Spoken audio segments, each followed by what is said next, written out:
ದೇವರ ಪರಿಶುದ್ಧವಾದ ನಾಮಕ್ಕೆ ಸ್ತೋತ್ರವು. ದೇವರು ನೆನ್ನಿದ್ದ ಹಾಗೆ ಇವತ್ತಿರುವ ಹಾಗೆ ನಿತ್ಯ ನಿರಂತರ ನಡೆಯಾಗಿದ್ದಾನೆ. ಆಮೇಲೆ ಹಲ್ಲೆಲೂಯಾ.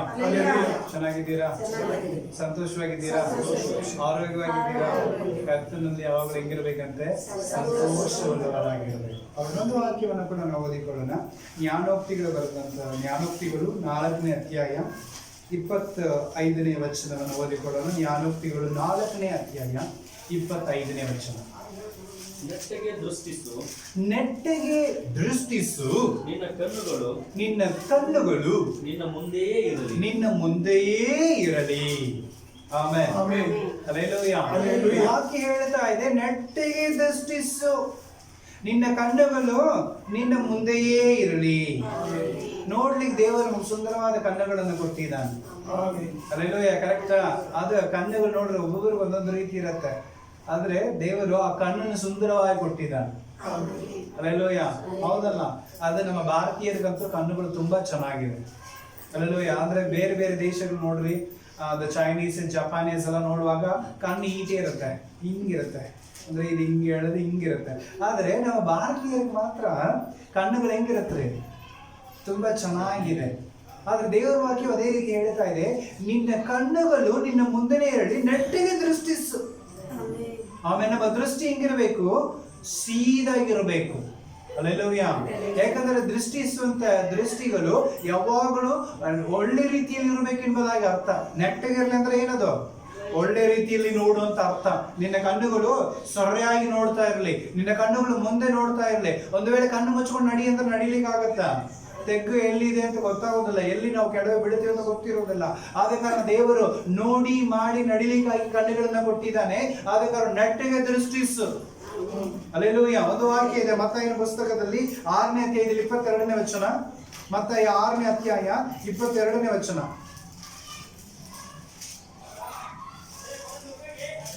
ಕಣ್ಣು ದೇಹಕ್ಕೆ ದೀಪವಾಗಿದೆ. ಕಣ್ಣು ದೇಹಕ್ಕೆ ಏನಾಗಿದೆ? ಅದು ದೀಪವಾಗಿದೆ. ಹೀಗಿರುವಲ್ಲಿ ನಿನ್ನ ಕಣ್ಣು ನೆಟ್ಟಗಿದ್ದರೆ ನಿನ್ನ ದೇಹವೆಲ್ಲ ಬೆಳಕಾಗಿರುವುದು. ಆಮೆನ್. ಹಲ್ಲೆಲೂಯಾ. ವಾಕ್ಯ ಎಷ್ಟು ಸುಂದರವಾಗಿ ಮಾತಾಡ್ತಾ ಇದೆ. ಕಣ್ಣು ದೇಹಕ್ಕೆ ಏನಾಗಿದೆ? ಬೆಳಕಾಗಿದೆ. ಹಲ್ಲೆಲೂಯಾ. ನಿನ್ನ ಕಣ್ಣು ನೆಟ್ಟಗಾಗಿದ್ದರೆ ನಿನ್ನ ದೇಹವೆಲ್ಲ ಬೆಳಕಾಗಿರುತ್ತೆ. ಹಲ್ಲೆಲೂಯಾ. ಒಂದು ವೇಳೆ ನಿನ್ನ ಕಣ್ಣು ಕೆಟ್ಟೋಗಿದ್ರೆ, ವಾಕ್ಯ ಕಂಟಿನ್ಯೂ ಮಾಡಿ. ನಿನ್ನ ಕಣ್ಣು ಕೆಟ್ಟದಾಗಿದ್ದರೆ ನಿನ್ನ ಶರೀರವೆಲ್ಲ ಕತ್ತಲಾಗಿರುತ್ತೆ.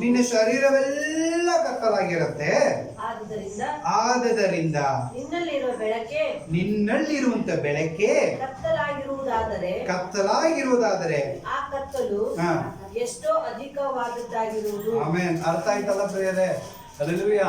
ಸೊ ಶರೀರದಲ್ಲಿ ತುಂಬಾ ಇಂಪಾರ್ಟೆಂಟ್ ಒಂದು ಪಾರ್ಟ್ಸ್ ಏನಂತ ಹೇಳಿದ್ರೆ ಕಣ್ಣು.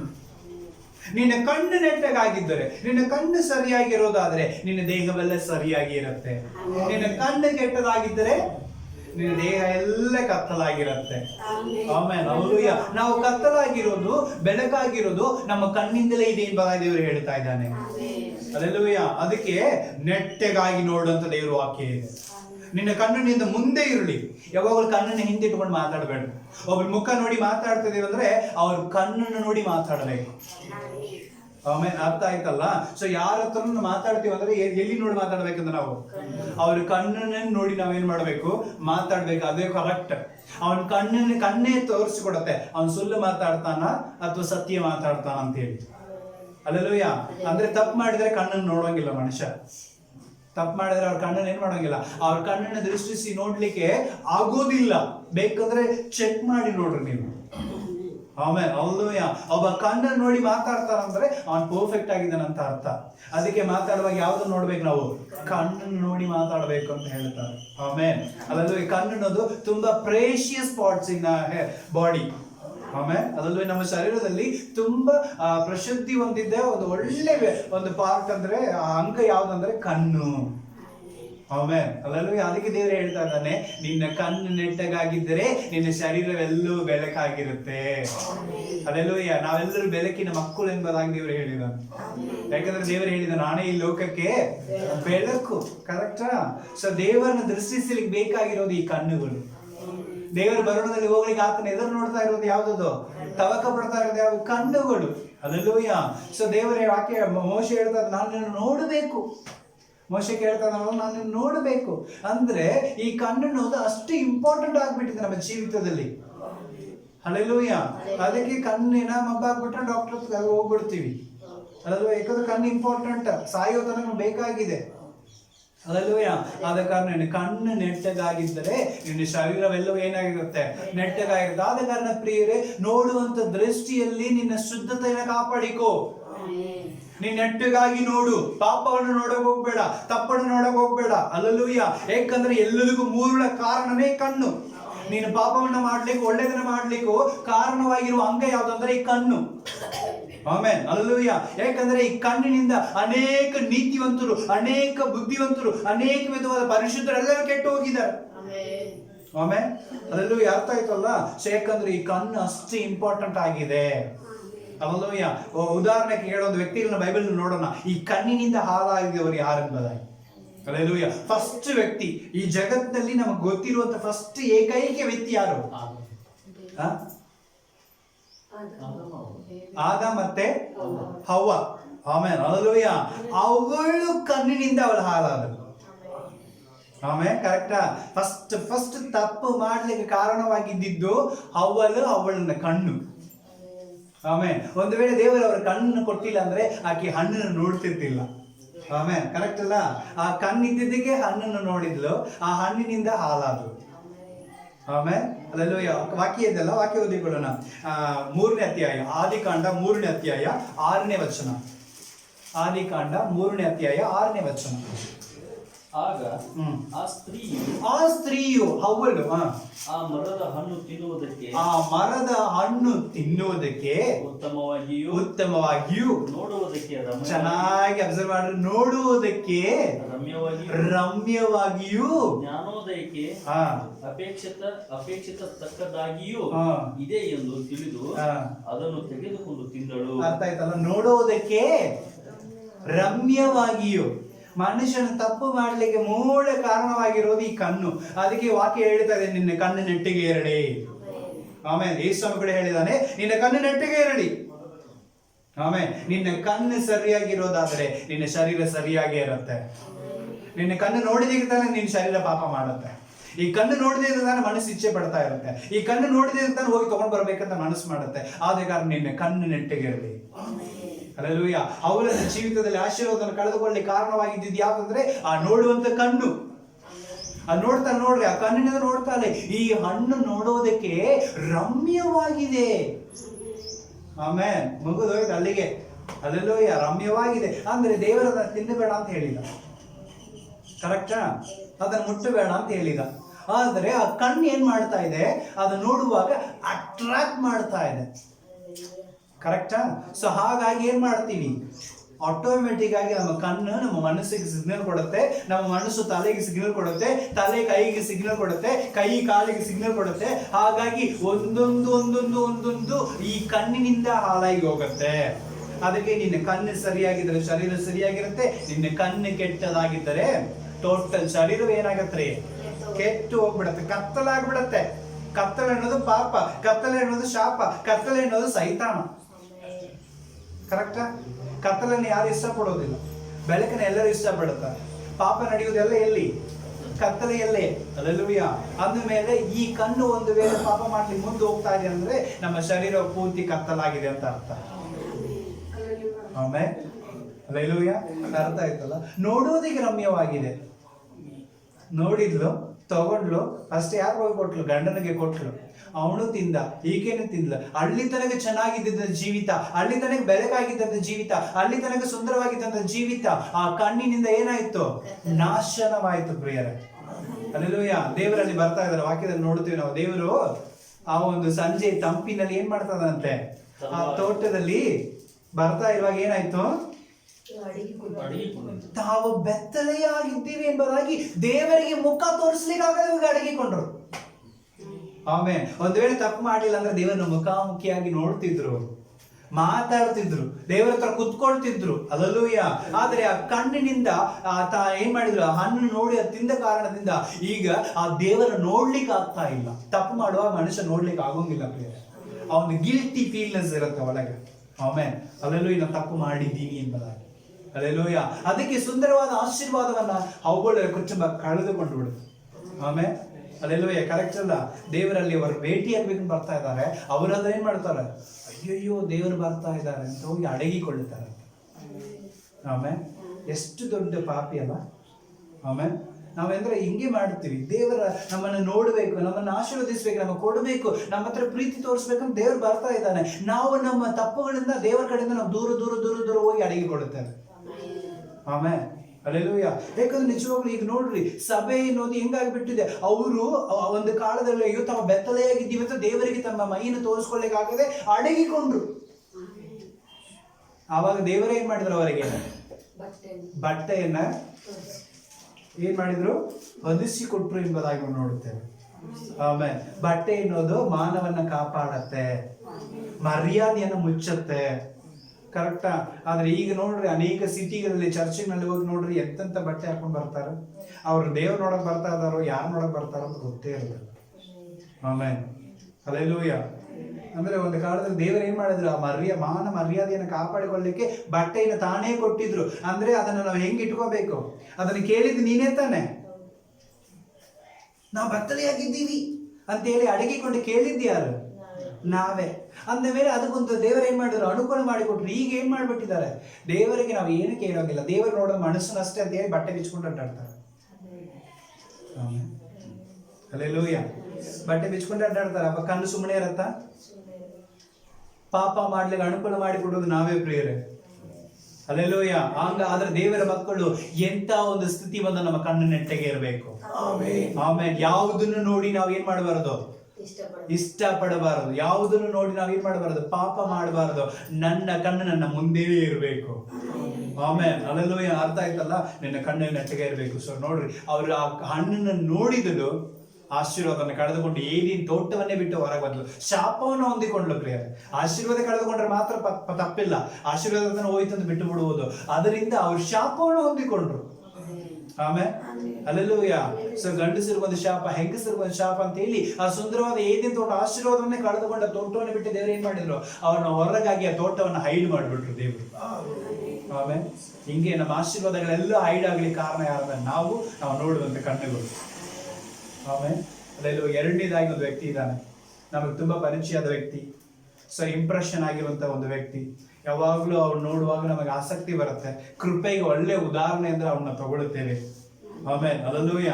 ಅಂದ್ರೆ ಕುರುಬನಾಗಿದ್ದವನ್ನ ದೇವರು ಅಂದ್ರೆ ರಾಜನಾಗಿ ಮಾಡಿದ್ರು. ಯಾರವ? ದಾವೀದ. ಆಮೇಲೆ ನಮ್ಮೆಲ್ಲರಿಗೂ ಗೊತ್ತಿರುವಂತ ವ್ಯಕ್ತಿ. ದಾವೀದನ್ನ ಗೊತ್ತಿಲ್ಲದೆ ವ್ಯಕ್ತಿ ಇರೋದಿಲ್ಲ. ಯಾಕಂದ್ರೆ ಅಷ್ಟು ದೊಡ್ಡ ಗೋಲಿಯಾತನ ಬೆಳೆಸಿದ್ ಯಾರು? ದಾವೀದ. ಚಿಕ್ಕ ದಾವೀದನ್ನು ದೊಡ್ಡ ಗೋಲಿಯಾತನ ಬೆಳೆಸಿದ್ನಂತ ಅನೇಕ ಸಾರಿ ಚಿಕ್ಕ ವಯಸ್ಸಿನಿಂದ ಕೇಳ್ತಾ ಬಂದಿದ್ದೀವಿ. ಹಲ್ಲೆಲೂಯಾ. ಅಂತ ಶ್ರೇಷ್ಠವಾದ ದಾವೀದ ಸಿಂಹ ಬಾಯಿಗಳನ್ನ ಕಿತ್ತಿದ, ಕರಡಿನ ಓಡಿಸಿದ, ತೋಳುಗಳನ್ನ ಸಾಯ ಹೊಡೆದ, ಇಂಥ ದೊಡ್ಡ ದೊಡ್ಡ ಕಾರ್ಯಗಳನ್ನು ಮಾಡಿದ, ಕುರಿಗಳನ್ನ ಕಾಯ್ತಾ ಇದ್ದ, ಅರಸನಾದ. ಆದ್ರೆ ಅವನು ಕೂಡ ನೋಡುವಂತ ದೃಷ್ಟಿಯಿಂದ ಅವನ ಜೀವಿತ ಹಾಳಾಗಿತ್ತು. ದೇವರ ಕೋಪಕ್ಕೆ ಶಾಪಕ್ಕೆ ಗುರಿಯಾದ ಅವನು. ಆಮೇಲೆ ವಾಕ್ಯ ಓದಿಕೊಳ್ಳೋಣ. 2ನೇ ಸಾಮವೇಲ 11ನೇ ಅಧ್ಯಾಯ 2ನೇ ವಚನ. 2ನೇ ಸಾಮವೇಲ 11ನೇ ಅಧ್ಯಾಯ 2ನೇ ವಚನ. ಅವನು ಒಂದು ದಿವಸ ಸಂಜೆ ಹೊತ್ತಿನಲ್ಲಿ ಮಂಚದಿಂದ ಎದ್ದು ಅರಮನೆಯ ಮಾಳಿಗೆಯ ಮೇಲೆ ತಿರುಗಾಡುತ್ತಿರುವಾಗ ಅಲ್ಲಿಂದ ಬಹು ಸುಂದರಿಯಾದ ಒಬ್ಬ ಸ್ತ್ರೀ ಸ್ನಾನ ಮಾಡುವುದನ್ನು ಕಂಡನು. ಬಹು ಸುಂದರಿಯಾದ ಸ್ತ್ರೀ ಸ್ನಾನ ಮಾಡುವುದನ್ನು ನೋಡಿದನು.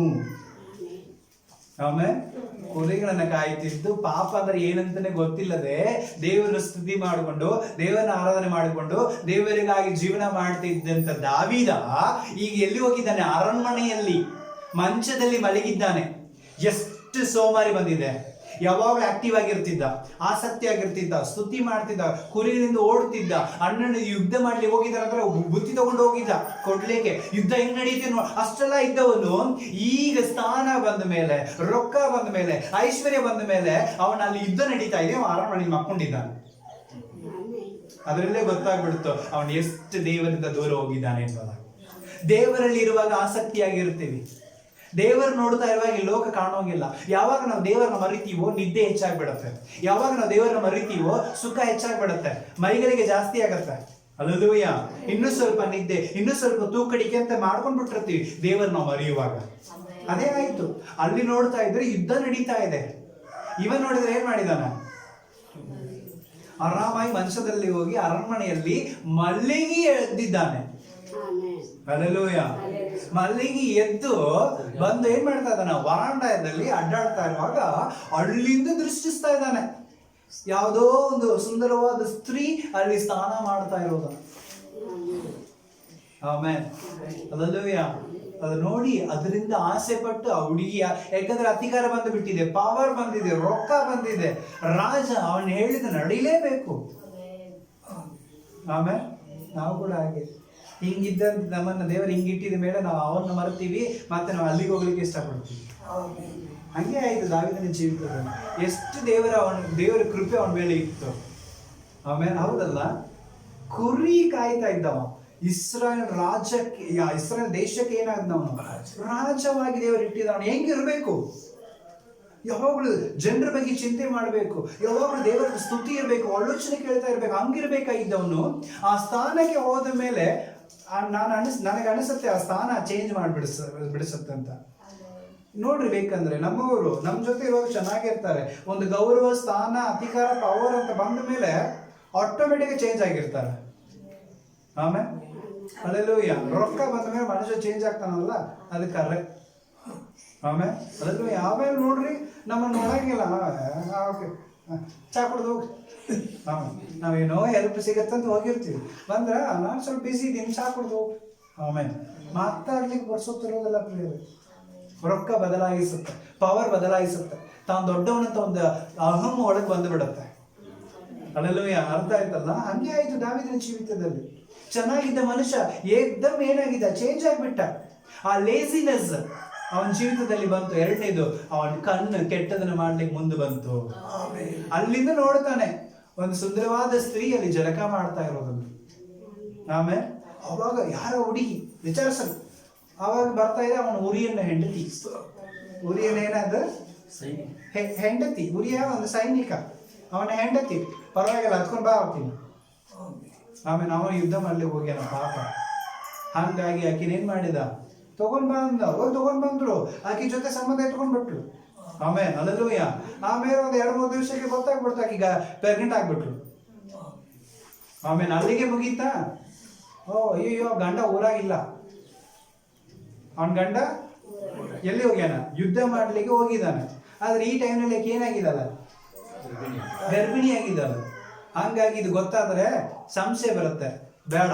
ಹಂಗಾಗಿ ಅವ್ನ ಗಂಡ ಯುದ್ಧ ಮಾಡೋದು ಬೇಡ, ಅವನ್ನ ಕರೆಸ್ಬಿಡು. ಏನ್ ಮಾಡು? ಕರೆಸ್ಬಿಡು. ಕರೆಸಿ ಒಂದು ಆಯ್ತಪ್ಪ, ಚೆನ್ನಾಗಿ ಊಟ ಮಾಡಿ ನಿನ್ ಮನೆಗೆ ಹೋಗಿ ಮಕ್ಕೊಂಡ್ಬಿಡು. ತಾ ಮಾಡಿದಪ್ಪನ ಮುಚ್ಚುಮರೆ ಮಾಡ್ಲಿಕ್ಕೆ. ಆಮೇಲೆ ಏನ್ ಮಾಡು ನೀನು? ನೀನ್ ಮನೆಗೆ ಹೋಗಿ ನೀನ್ ಹೆಂಡತಿ ಜೊತೆ ಮಕ್ಕೊಂಡ್ಬಿಡು. ತಪ್ಪನ ಮುಚ್ಚುಮರೆ ಮಾಡ್ತಾ ಇದ್ದಾನಲ್ಲಿ. ಅಲ್ಲೆಲ್ಲೂಯ್ಯ. ಅವನು ನೋಡ್ರಿ ಎಂತ ಒಳ್ಳೆ ಸೇವಕ. ಅಯ್ಯೋಯ್ಯೋ, ಅಲ್ಲಿ ಎಲ್ಲ ಯುದ್ಧ ನಡೀತಾ ಇದೆ, ನನ್ನ ಜೊತೆ ಸೈನಿಕರೆಲ್ಲ ಯುದ್ಧ ಮಾಡ್ತಾ ಇದಾರೆ, ನಾನ್ ಮಾತ್ರ ಮನೇಲಿ ಹೋಗಿ ಹೆಂಡತಿ ಜೊತೆ ಸುಖವಾಗಿರೋದಕ್ಕೆ ಒಳ್ಳೆ ಆಗತ್ತಾ? ನಾವು ಹೋಗಂಗಿಲ್ಲ ಅಂತೇಳಿ ಅಲ್ಲೇ ಅರಮನೆಯಲ್ಲಿ ಸಿಪಾಯಿ ಜೊತೆ ಮಕ್ಕೊಂಡ್ಬಿಟ್ಟ ಅವನು. ಬೆಳಗ್ಗೆ ಎದ್ದು ನೋಡ್ತಾನೆ, ಅವ್ನು ಇನ್ನೂ ಅಲ್ಲೇ ಇದ್ದಾನೆ. ಯಾಕೋ ಹೋಗ್ಲಿಲ್ವಾ? ಇಲ್ಲ ದನಿ, ಯಾಕಂದ್ರೆ ರಾಜ ಅಲ್ಲೆಲ್ಲ ಯುದ್ಧ ಮಾಡ್ತಾನೆ, ನಾನು ಮಾತ್ರ ಹೆಂಡತಿ ಜೊತೆ ಹೋಗಿ ಹೆಂಗಿರ್ಲಿ? ನನಗೆ ಮನಸ್ಸಾಕ್ಷಿ ಇದೆಯಲ್ಲ. ನೋಡ್ರಿ, ಆಳಿಗಿರುವಂತ ಒಂದು ಮನಸ್ಸಾಕ್ಷಿ, ಒಂದು ಶುದ್ಧತೆ ರಾಜನಿಗಿಲ್ಲ. ಆಮೇಲೆ ಅಲ್ಲೂಯ್ಯ. ಹಂಗಾಗಿ ಮತ್ತೆ ಇನ್ನೂ ಕ್ರೌಡಲ್ಲ ಯೋಚನೆ ಮಾಡ್ತಾನ ಅವನು. ಏನ್ ಮಾಡು? ಒಂದು ಲೆಟರ್ ಬರೆದು ಅವನ ಕೈನಲ್ಲೇ ಒಂದು ಲೆಟರ್ ಅವನು ಬರೆದು, ನೀನು ಹೋಗಿದ್ದು ಏನ್ ಮಾಡು? ಸೈನಿಕನ ಹೆಡ್ ಹತ್ರ ಏನ್ ಮಾಡು? ನೀನು ಕೊಟ್ಟು ಬಿಡು. ಆಮೇಲೆ ಅಲ್ಲೂಯ್ಯ. ಯೋಬಲ್ಲಿ ಒಂದು ನಾಯಕ ಮುಖ್ಯಸ್ಥನಾಗಿದ್ದ, ಅವನ ಹತ್ರ ಹೋಗಿ ಕೊಡ್ತಾ ಇದ್ದಾನೆ. ಆಮೇಲೆ ಅಲ್ಲೂಯ್ಯ. ಆ ಲೆಟರ್ನ ತಗೊಂಡು ಹೋಗ್ತಾ ಇದ್ದಾನೆ. ಏನದ? ಈಗ ಬಂದಿದ್ದಾನೆಲ್ಲ ಉರಿಯ, ಅವನನ್ನ ಮುಂದಕ್ಕೆ ಕಳಿಸ್ರಿ, ಯುದ್ಧದಲ್ಲಿ ಅವನು ಸಾಯ್ಬೇಕು. ಎಷ್ಟು ಮೋಸ, ವಂಚನೆ ಬರ್ತಾ ಇದೆ. ಕರೆಕ್ಟ್. ಒಂದು ದೃಷ್ಟಿಯಿಂದ ಇಷ್ಟೆಲ್ಲ ಮೋಸ. ಅಲ್ಲೆಲ್ಲೂಯ್ಯ. ಆ ಇಚ್ಛೆ ನೋಡಿದ್ಲು, ಸ್ನಾನ ಮಾಡ್ತಾರೆ ಹುಡುಗಿನ ನೋಡಿದ್ಲು, ಆ ಇಚ್ಛೆ ಒಳಗೆ ಬಂತು, ಅದನ್ನ ಅನುಭವಿಸೋದಕ್ಕೋಸ್ಕರ ದೊಡ್ಡ ದೊಡ್ಡ ತಪ್ಪನ್ನು ಮಾಡ್ತಾ ಇದ್ದಾನೆ. ನಾವು ಹಂಗೆ ಒಂದು ತಪ್ಪನ್ನು ಮುಚ್ಚುಮರೆ ಮಾಡ್ಲಿಕ್ಕೆ ಎಷ್ಟು ತಪ್ಪು ಮಾಡ್ತಾ ಇರ್ತೀವಿ. ಆಮೇಲೆ ಕರೆಕ್ಟ್ ಅಲ್ಲ? ಅಕ್ಕಿ ಜೊತೆ ಸಂಬಂಧ ಇಟ್ಟುಕೊಳ್ಳಲಿಕ್ಕೆ ಫಸ್ಟ್ ಆಫ್ ಆಲ್ ಅಕ್ಕಿ ಇನ್ನೊಬ್ಬನ ಹೆಂಡತಿ, ಅದರಲ್ಲೇ ತಪ್ಪು ಮಾಡಿದವನು. ಎರಡನೇದು, ಅದನ್ನು ಮುಚ್ಚುಮರೆ ಮಾಡ್ಲಿಕ್ಕೆ ಯುದ್ಧದಿಂದ ಅವನ ಕರೆಸಿದ. ಮೂರನೇದು, ಅವನು ಹೋಗ್ಲಿಲ್ಲ ಅಂದಮೇಲೆ ಏನ್ ಮಾಡಿದ, ಅವನನ್ನು ಕೊಂದು ಬಿಡ್ರಿ ಅಂತ ಅವನ ಹತ್ರನೇ ಲೆಟರ್ನ ಬರೆದು ಕೊಟ್ಟು ಕಳಿಸ್ತಾನೆ. ಪಾಪ ಅದು ತಗೊಂಡು ಹೋಯ್ತು. ಆಮೇಲೆ ತಗೊಂಡೋಗಿ ಏನ್ ಮಾಡ್ತು, ಕೊಟ್ಟಿತು. ತನಗೆ ಸಾವು ಅಲ್ಲಿ ಇದೆ ಅಂತ ಅದಕ್ಕೆ ಗೊತ್ತಿಲ್ಲ. ಆಮೇಲೆ ಅದಲ್ಲೂ ಹೋಗಿ ನೋಡಿದಾನೆ, ಮತ್ತೆ ಏನು ಮಾಡಕ್ ಬರಂಗಿಲ್ಲ. ಅವನನ್ನು ಮುಂದಕ್ಕೆ ಕಳಿಸಿದ್ರು. ಅವನ ಯುದ್ಧದಲ್ಲಿ ಚೆನ್ನಾಗಿ ಯುದ್ಧ ಮಾಡ್ತಾ ಇರುವಾಗ ಅವನನ್ನು ಏನ್ ಮಾಡಿದ್ರು, ಕೊಂದ ಮೇಲೆ ಆಕಿನ ಕರ್ಕೊಂಡ್ಬಂದು ಇಟ್ಕೊಂಡ್ಬಿಟ್ಟ ಅವನೇ. ಎಷ್ಟು ಆ ಕಣ್ಣಿನ ದೃಷ್ಟಿ ನೋಡು. ಅದಕ್ಕೆ ನಿನ್ನ ಕಣ್ಣಿನ ನೆಟ್ಟಗಾಗಿರಲಿ. ಇಚ್ಛೆಗಳು ಯಾವಾಗಲೂ ನಿನ್ನ ಕಣ್ಣಿನಿಂದಲೇ ಪ್ರಾರಂಭ ಆಗೋದು. ಯಾರು ಹೆಂಗಿದ್ರು ನೋಡುವಂತ ದೃಷ್ಟಿ ಸರಿಯಾಗಿರಲಿ. ಒಂದು ವೇಳೆ ಆಕೆ ನೋಡುವಾಗ ನಿಜವಾಗ್ಲೂ ಇವನು ಒಂದು ಒಳ್ಳೆ ವ್ಯಕ್ತಿಯಾಗಿದ್ರೆ ಏನ್ ಮಾಡ್ಬೇಕಾಗಿತ್ತು? ಏನಿದು ಇಷ್ಟು ಬೈಲಲ್ಲಿ ಏಕೆ ಜಳಕ ಮಾಡ್ತಾ ಇರಲ್ಲ, ನನ್ನ ತಂಗಿ ಆಗಿದ್ರೆ ಹಿಂಗೆ ಬಿಟ್ಬಿಡ್ತೀನಿ ನಾನು ಅಂತೇಳಿ ತಂಗಿ ತರ ಭಾವನೆ ಬಂದಿದ್ರೆ ಪರಿಶುದ್ಧತೆ ಹಂಗೆ ಇರ್ತಿತ್ತು. ಆದ್ರೆ ಆ ಭಾವನೆ ಏನಾಯ್ತು, ಇಷ್ಟು ಸುಂದರವಾಗಿದ್ದಾನೆ, ಮುಗೀತಾ? ಅದಕ್ಕೆ ದೇವರು ಹೇಳ್ತಾ ಇದ್ದಾನೆ, ನಿನ್ನ ಸಭೆಯಲ್ಲಿರುವಂತ ಎಲ್ಲಾ ಸಹೋದರಿಗಳ ಎಲ್ಲಾ ಸ್ತ್ರೀಗಳನ್ನು ನಿನ್ನ ಸಹೋದರಿಯಾಗಿ ನೋಡು. ವಯಸ್ಸಾದವರನ್ನು ನಿನ್ನ ತಾಯಿ ತರ ನೋಡು. ವಯಸ್ಸಾದ ಗಂಡಸರನ್ನು ನಿನ್ನ ತಂದೆ ತರ ನೋಡು. ನಿನ್ನ ಯವನ ವಯಸ್ಸಿನಲ್ಲಿ ಹುಡುಗರನ್ನು ನಿನ್ನ ಅಣ್ಣ ತಮ್ಮ ತರ ನೋಡು ಅಂತ ದೇವರು ವಾಕ್ಯ ಇದೆ ತಿಮೋಥೆಯಲ್ಲಿ. ಆಮೇಲೆ ಅರ್ಥ ಆಯ್ತಲ್ಲ? ಯಾಕಂದ್ರೆ ಈ ಕಣ್ಣು ನೆಟ್ಟಿಗಿರ್ಬೇಕು ಪ್ರಿಯರೇ. ಈ ಕಣ್ಣು ಒಂಚೂರು ತಪ್ಪು ಮಾಡ್ಲಿಕ್ಕೆ ಮುಂದೆ ಹೋದ್ರೆ ನನ್ನ ಜೀವಿತ ಎಲ್ಲ ಕತ್ತಲಾಗುತ್ತೆ. ಆಮೇಲೆ ದಾವೀದ ಎಷ್ಟು ಸುಂದರ ಯೋಗ್ಯವಾದ ಸ್ಥಾನಕ್ಕೆ ಬಂದಿದ್ದ, ಎಲ್ಲಿದ್ದವನು ಎಲ್ಲಿನ ಕರ್ಕೊಂಡು ಬಂದ. ಆದ್ರೆ ಅವನು ನೋಡಿದ ದೃಷ್ಟಿಯಿಂದ ಎಲ್ಲ ಮುಗಿದೋಯ್ತು.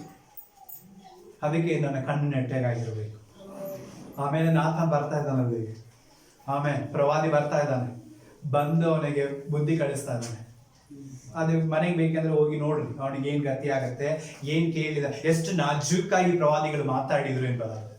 ಆಮೇಲೆ ಪ್ರವಾದಿಗಳು ತುಂಬಾ ನಾಜೂಕಾಗಿ ಮಾತಾಡ್ತಾರೆ. ಆಮೇಲೆ ಹಲ್ಲೆಲೂಯಾ. ಅಂದ್ರೆ ಹೇಳಬೇಕಾಗಿರೋ ವಿಷಯವನ್ನ, ತಿಳಿಸ್ಬೇಕಾಗಿರೋ ವಿಷಯವನ್ನ ಅಷ್ಟು ನಾಜೂಕಾಗಿ ಒಂದು ಚಿಕ್ಕ ಕಟ್ಟೆಯ ಮುಖಾಂತರವಾಗಿ ಅವನು ಏನ್ ಮಾಡ್ತಾ ಇದ್ದಾನೆ, ತೋರ್ಪಡಿಸ್ತಾ ಇದ್ದಾನೆ. ಅಂದ್ರೆ ದಾವೀದನು ಮಾಡಿದಂತ ತಪ್ಪನ್ನ ಅರ್ಥ ಮಾಡಿಸ್ತಾನೆ. ಒಬ್ಬ ಊರಿನಲ್ಲಿ ಒಂದು ಸಣ್ಣ ಒಂದು ಬಡ ಒಂದು ವ್ಯಕ್ತಿ ಇದ್ದ. ಅವನಿಗೊಂದೇ ಒಂದು ಕುರಿ ಮರಿ ಇತ್ತು. ಆದ್ರೆ ಒಬ್ಬ ದೊಡ್ಡ ಶ್ರೀಮಂತನಿಗೆ ಸಿಕ್ಕಾಪಟ್ಟೆ ಹಿಂಡೆ ಇತ್ತು. ಆದ್ರೆ ಇವ್ನು ಹೋಗ್ತಾ ಇರುವಾಗ ಆ ಚಿಕ್ಕ ಕುರಿ ಮರಿ ಮೇಲೆ ಏನ್ ಮಾಡಿದ, ಇಷ್ಟಪಟ್ಟ. ಹಂಗಾಗಿ ಅವ್ನು ಹೋಗಿ ಏನ್ ಮಾಡ್ತಾ ಅದನ್ನ ಚಿಕ್ಕ ಕುರಿ ಮರನ್ನ ಕೇಳ್ತಾನೆ, ನನಗಿರೋದು ಒಂದೇ ಒಂದು ದನಿ, ಇದನ್ನೇ ನನ್ನ ಜೀವನ, ಇದೇ ನನ್ನ ಪರಿಪೂರ್ಣತೆ, ಇದನ್ನ ನಾನು ಕೊಡೋಕೆ ಆಗಂಗಿಲ್ಲ ಅಂತ ಹೇಳಿದಂತೆ. ಆದ್ರೆ ಇವನ್ ಕೇಳ್ಕೊಂಡು ಹೋಗ್ಬಿಟ್ಟ. ಆಮೇಲೆ ಅವನಿಗೆ ತುಂಬಾ ಕಾಡ್ತಿತ್ತು. ತನ್ನಲ್ಲಿ ಎಷ್ಟೋ ಕೊಂಡು ಕುರಿಮರಿಗಳು ಎಲ್ಲ ಇದೆ. ಆದರೆ ಆ ಬಡವನ ಹತ್ರ ಇರುವಂತ ಒಂದೇ ಒಂದು ಕುರಿಮರಿ ಇವನಿಗೆ ಇಷ್ಟಪಟ್ಬಿಟ್ಟ. ಹಂಗಾಗಿ ಹೋಗಿ ಏನ್ ಮಾಡ್ತಾನೆ, ಅವನನ್ನು ಕೊಂದು ಆ ಕುರಿಮರಿನ ಏನ್ ಮಾಡ್ತಾನೆ, ಅವನು ತಗೊಂಡ್ ಬಂದು ಇವನು ಇಟ್ಕೊಂಡ್ ಬಿಟ್ಟಿರ್ತಾನೆ. ಆಮೇಲೆ ಅಂದ್ರೆ ಆ ಒಂದು ಯಜಮಾನನಿಗೆ ಏನ್ ಶಿಕ್ಷೆ ಕೊಡ್ಬೇಕು ಅಂತ ದಾವೀದ ಅಂತ ಕೇಳುವಾಗ ಆ ದಾವೀದ ಒಂದೇ ಮಾತು ಹೇಳ್ತಾನೆ, ಅಂತ ನೀಚನಿಗೆ ಮರಣದಂಡನೆ ಕೊಡಬೇಕು, ಸಾಯ್ಬೇಕು. ಅವ ಪಾಪ ಬಡವನ ಹತ್ರ ಇದ್ದಿದ್ರೆ ಕಸ್ಕೊಂಡ್ಬಿಟ್ಟ, ಅವನು ಸಾಯ್ಬೇಕು ಅಂತ ಹೇಳ್ತಾನೆ.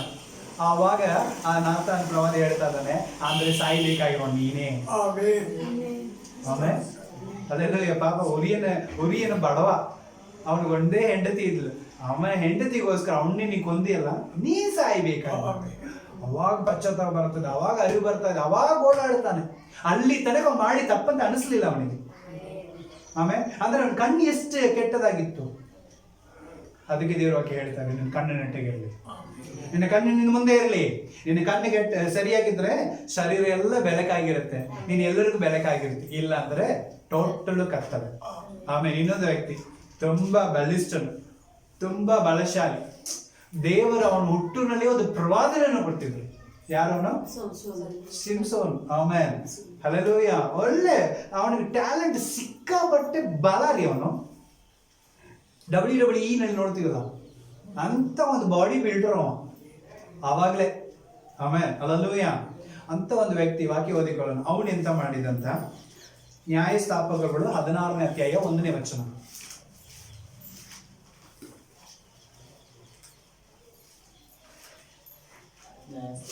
16:1.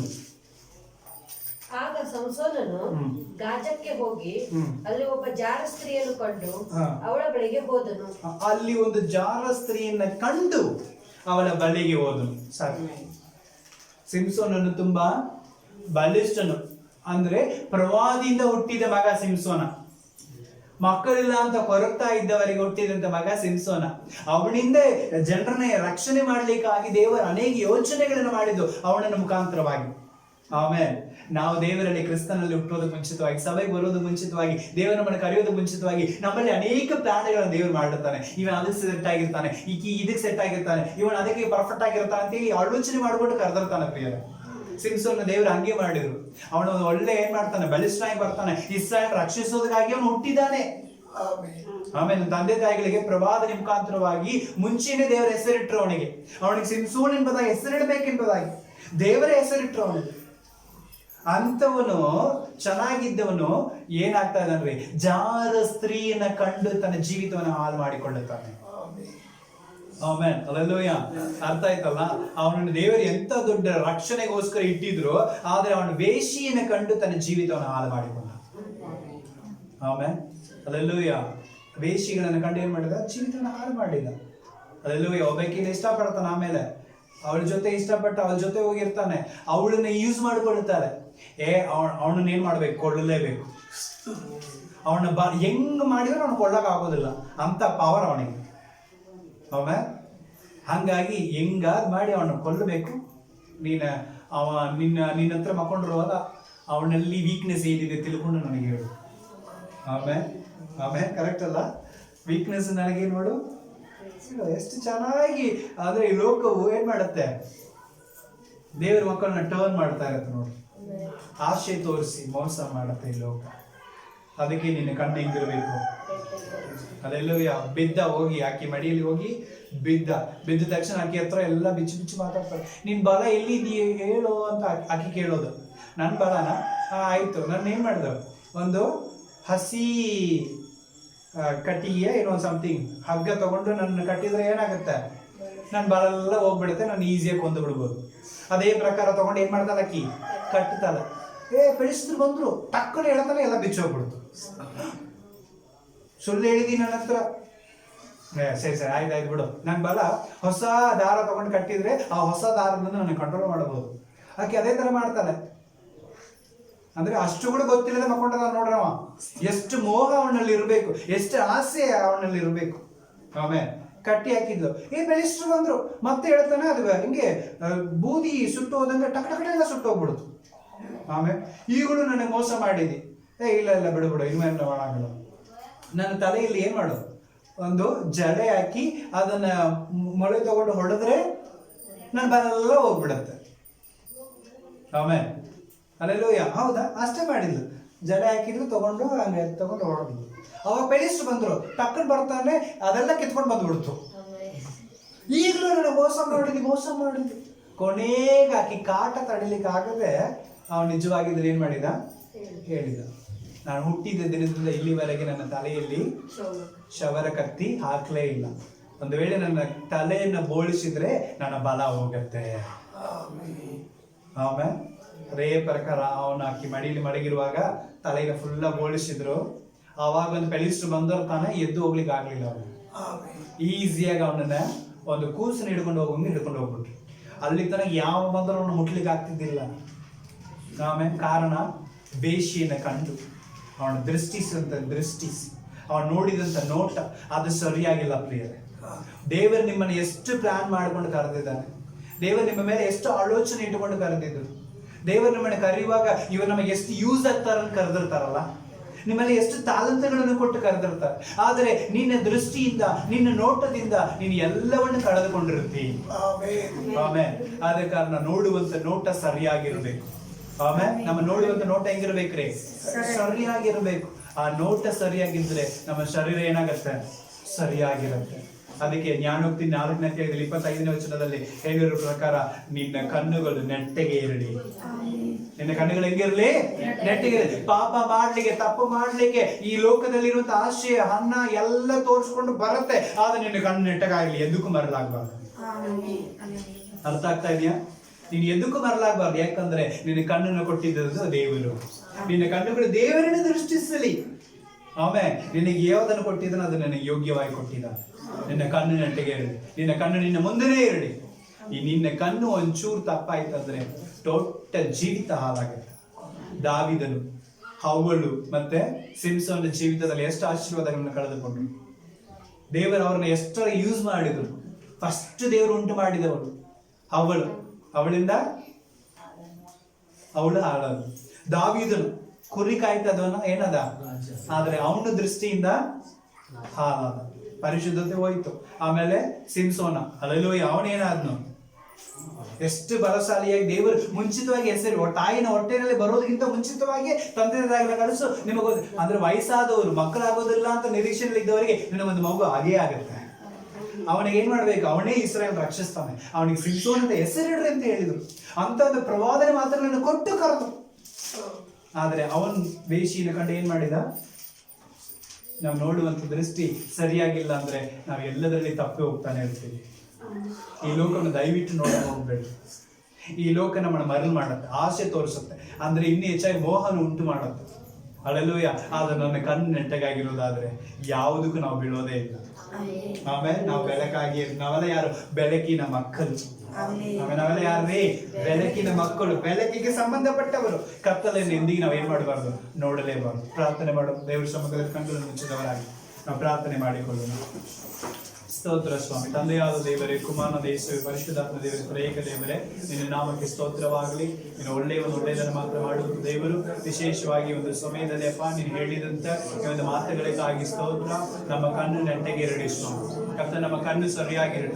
ನಮ್ಮ ಕಣ್ಣಿನಿಂದಲೇ ನಾವು ಹಾಳಾಗ್ತೇವೆ ಸ್ವಾಮಿ. ಈ ಕಣ್ಣು ನೋಡಿ ಕರ್ತನೆ ಅದನ್ನು ಆಸೆ ಪಟ್ಟು ಅದರಿಂದ ನಾವು ಅನೇಕ ಜನರಲ್ಲಿ ಹಾಳಾಗ್ತೇವೆ. ಆದ ಕಾರಣ ನಮ್ಮ ಕಣ್ಣನ್ನು ಒಳ್ಳೆಯ ರೀತಿಯಿಂದ ದೃಷ್ಟಿಸಲಿಕ್ಕೆ ಅನುಕೂಲ ಮಾಡಿಕೊಡು. ನಮ್ಮ ಕಣ್ಣನ್ನು ಸರಿಪಡಿಸು. ಇವತ್ತಿನಿಂದ ನಿನ್ನನ್ನು ಮಾತ್ರ ದೃಷ್ಟಿಸಲಿಕ್ಕೆ ದೇವರ ಅನುಕೂಲ ಮಾಡಿ ಒಪ್ಪಿಸಿಕೊಡುತ್ತೇವೆ. ನೀನು ಆಶೀರ್ವದಿಸಿ ಬಲಪಡಿಸು. ವಾಕ್ಯವನ್ನು ಕೇಳಿದ ನಿರಾಪ್ರಿಯ ಮಕ್ಕಳ ಜೀವಿತದಲ್ಲಿ ಒಳ್ಳೆ ಬದಲಾವಣೆ ಬರಲಿ ಸ್ವಾಮಿ. ಇವತ್ತಿನಿಂದ ಒಳ್ಳೆ ಚೇಂಜಸ್ ಬರಲಿ ಎಂಬುದಾಗಿ ಪ್ರಾರ್ಥಿಸ್ತೇವೆ.